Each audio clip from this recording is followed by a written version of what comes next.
Hey there, it's Jeannie Blaha with Take a Walk with Your Angels and JoyFlames.com, your angel cowgirl out of Colorado. I love this question. I know I love all these questions, but this one is particularly really awesome because I think people get really freaked out sometimes by why they are being visited by those in spirit.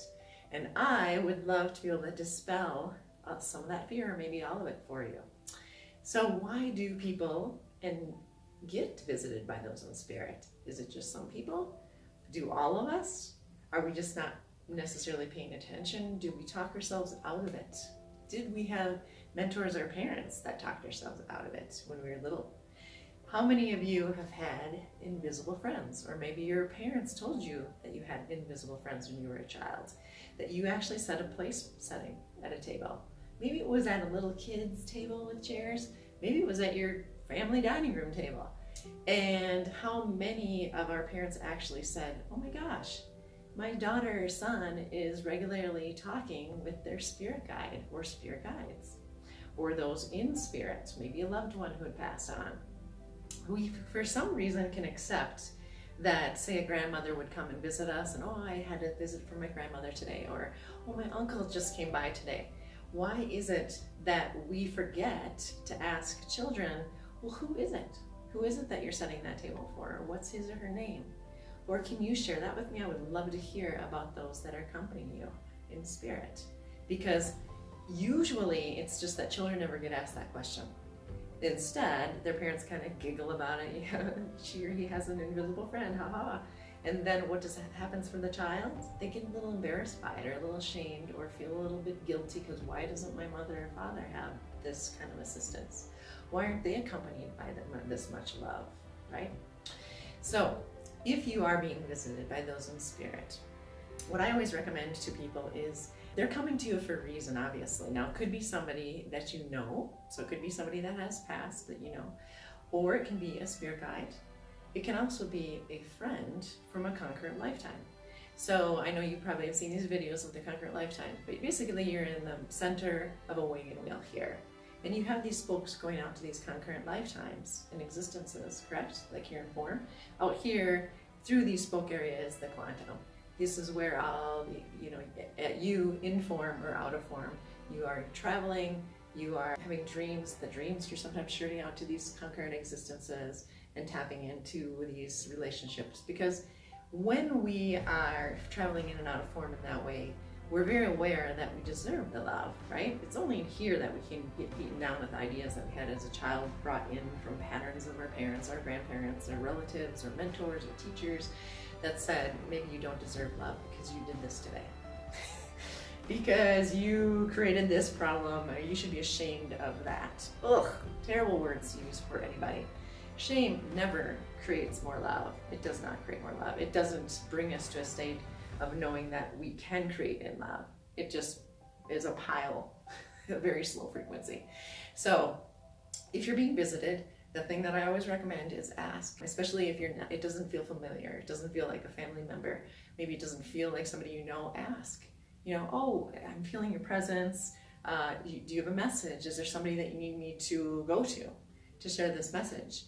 And if you ask and then you listen like you would to anyone, here in form as well, or your pet, or somebody at work, you'll hear distinct thing. Now, the second piece of this is to make sure that you don't discount what you're hearing or throw it into a doubt state, or that this can't possibly be, how can I possibly be doing this? Isn't it funny that we think that we can't connect to those that are not in form, they're out of form?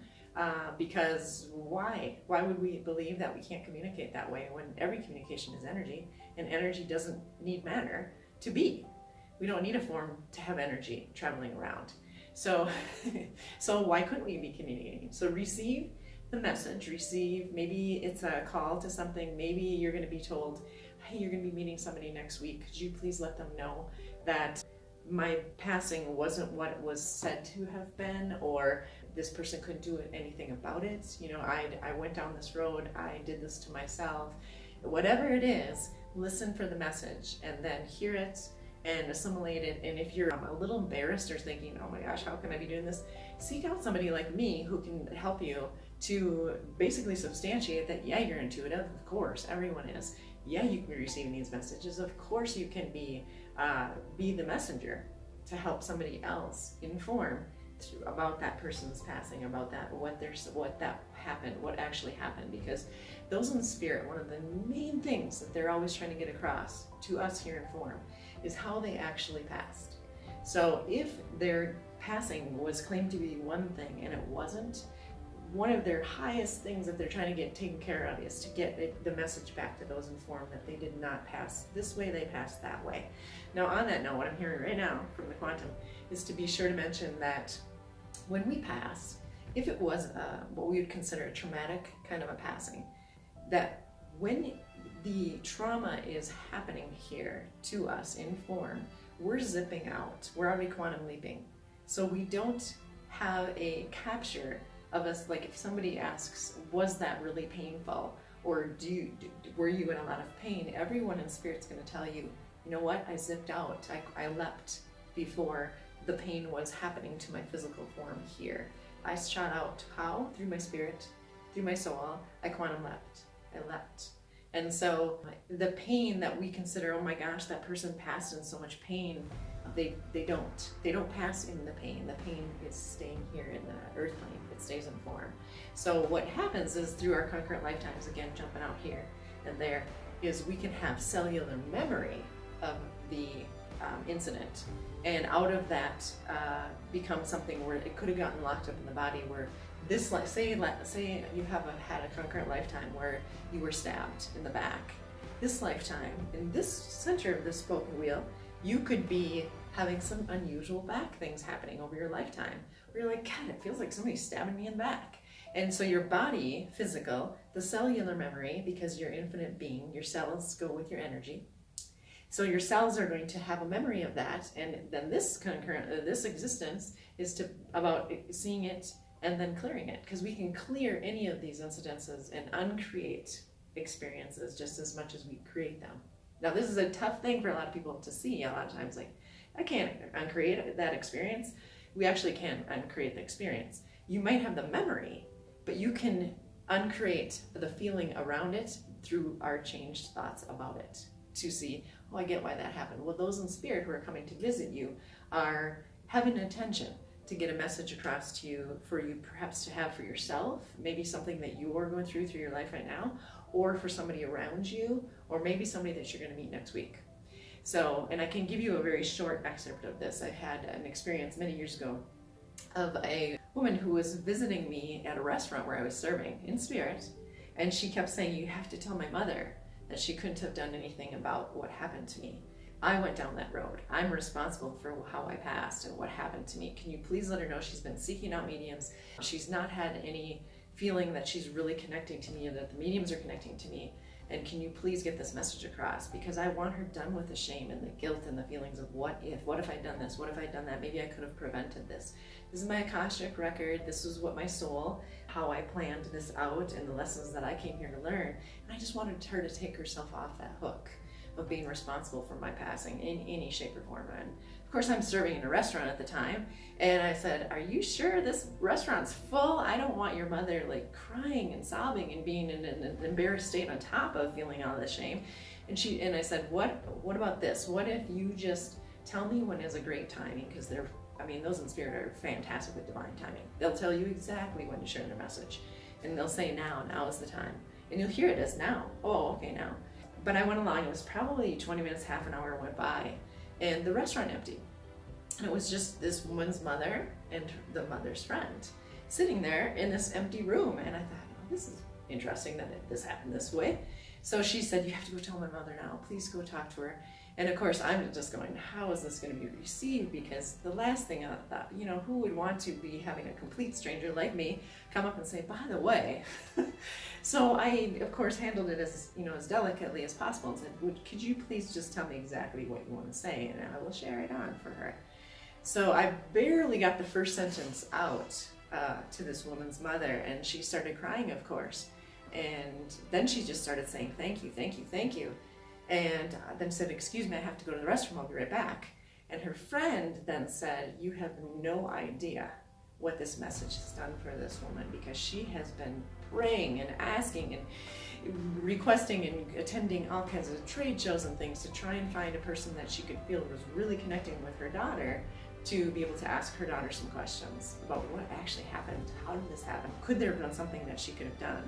So I was very grateful to this woman in spirit for being so persistent, because I was thinking there's no possible way I'm going to be able to give this message across and have it not be a traumatic experience. I mean, it's going to be painful. It could be very painful. So when they come in spirit to you, just ask them, time it out for me.